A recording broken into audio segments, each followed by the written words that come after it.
আসসালামু আলাইকুম। সন্ধে ৭টা বাংলাদেশ বেতার রাজশাহী। স্থানীয় সংবাদ পড়ছি লতিফা তাহিরা খাতুন। ইতি। শিক্ষার্থীদের স্বার্থ রক্ষা এবং আদর্শ জাতি গঠনে শিক্ষকদের দলমতের ঊর্ধ্বে উঠে ঐক্যবদ্ধভাবে কাজ করার আহ্বান জানিয়েছেন রাজশাহী ৩ আসনের সংসদ সদস্য অ্যাডভোকেট শফিকুল হক মিলন। আজ দুপুরে মোহনপুরের মহব্বতপুর উচ্চ বিদ্যালয় মাঠে আয়োজিত এক অনুষ্ঠানে প্রধান অতিথির বক্তব্যে তিনি এ আহ্বান জানান। অনুষ্ঠানে এমপি শফিকুল হক মিলন বলেন, বর্তমানে ভালো শিক্ষক ও খারাপ শিক্ষক এই পার্থক্যের কারণেই জাতি পিছিয়ে পড়ছে। শিক্ষকদের কোনো বিশেষণে না ফেলে কেবল শিক্ষক হিসেবেই সমাজ ও শিক্ষার্থীদের কাছে পরিচিত হতে হবে। শিক্ষকদের মধ্য থেকে যোগ্য, সৎ এবং দায়বদ্ধ নেতৃত্ব গড়ে তোলার তাগিদ দিয়ে তিনি বলেন, কোনো রাজনৈতিক সুপারিশের মাধ্যমে নয়, বরং নিজেদের কর্মগুণেই নেতৃত্ব প্রতিষ্ঠা করতে হবে। পরে তিনি অবসরপ্রাপ্ত শিক্ষক কর্মচারীদের মাঝে সম্মাননার চেক বিতরণ করেন।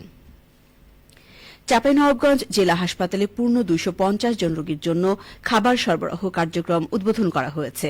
সদর আসনের সংসদ সদস্য নুরুল ইসলাম বুলবুল প্রধান অতিথি হিসেবে এই কার্যক্রম উদ্বোধন করেন। আজ দুপুর থেকে চাঁপাইনবাবগঞ্জ জেলা হাসপাতালে খাবার সরবরাহ কার্যক্রম চালু করা হয়েছে। জেলা হাসপাতাল সূত্রে জানা গেছে, বিগত ২০২০ সাল থেকে দৈনিক ২৫০ জন রোগীর জন্য খাবার সরবরাহের নির্দেশনা থাকলেও ১০০ জন রোগীর খাবার সরবরাহ চালু ছিল। এই সময় সংসদ সদস্য বলেন, পর্যায়ক্রমে হাসপাতালের অন্যান্য সকল সুযোগ সুবিধা নিশ্চিত করতে কাজ করা হচ্ছে। এই উদ্যোগের ফলে হাসপাতালের রোগীরা এখন থেকে পূর্ণাঙ্গ খাদ্য সেবা পাবে, যা তাদের চিকিৎসা গ্রহণে ইতিবাচক প্রভাব ফেলবে বলে তিনি আশাবাদ ব্যক্ত করেন। নওগাঁর মান্দায় অনগ্রসর ক্ষুদ্র নৃগোষ্ঠীর মানুষের মাঝে ছাগল ও গৃহনির্মাণ উপকরণ বিতরণ শুরু হয়েছে। আজ দুপুরে উপজেলা চত্বরে আনুষ্ঠানিকভাবে কর্মসূচির উদ্বোধন করেন স্থানীয় সংসদ সদস্য ডাক্তার ইকরামুল বারী টিপু। সমতল ভূমিতে বসবাসরত অনগ্রসর ক্ষুদ্র নৃগোষ্ঠীর আর্থসামাজিক ও জীবন মানোন্নয়নের লক্ষ্যে সমন্বিত প্রাণী সম্পদ উন্নয়ন প্রকল্প এর আওতায় এই সরকারি কর্মসূচির বাস্তবায়ন করা হচ্ছে। অনুষ্ঠানে জানানো হয়, উল্লেখিত প্রকল্পের আওতায় মান্দা উপজেলার ৪৬টি ক্ষুদ্র নৃগোষ্ঠী পরিবারকে ২টি করে ছাগল পালনের জন্য ঘর ও অন্যান্য উপকরণ প্রদান করা হচ্ছে।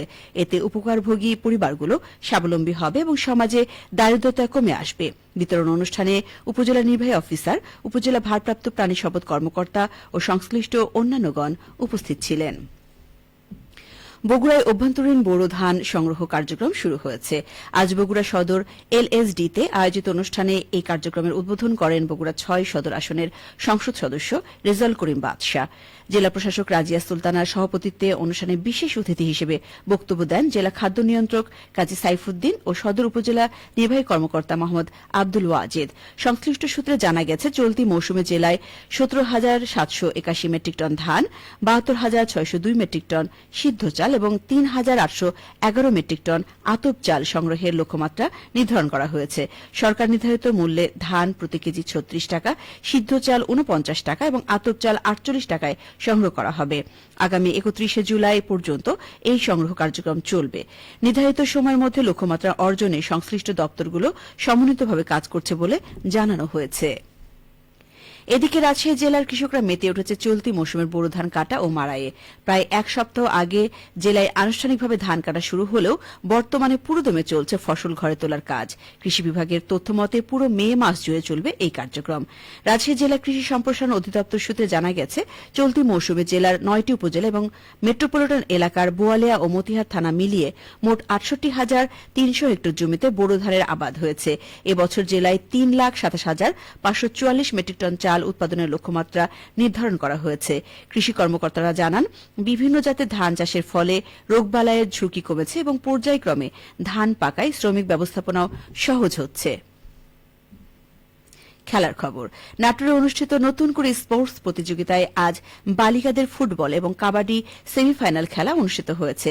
জেলা ক্রীড়া অফিসার রকিবুল হাসান এসামি জানান, ফুটবলে নলডাঙ্গা উপজেলাকে ৪-৩ গোলে পরাজিত করে গুরুদাসপুর এবং সিংড়া উপজেলাকে ৬-০ গোলে পরাজিত করে লালপুর উপজেলা দল ফাইনালে উত্তীর্ণ হয়েছেন।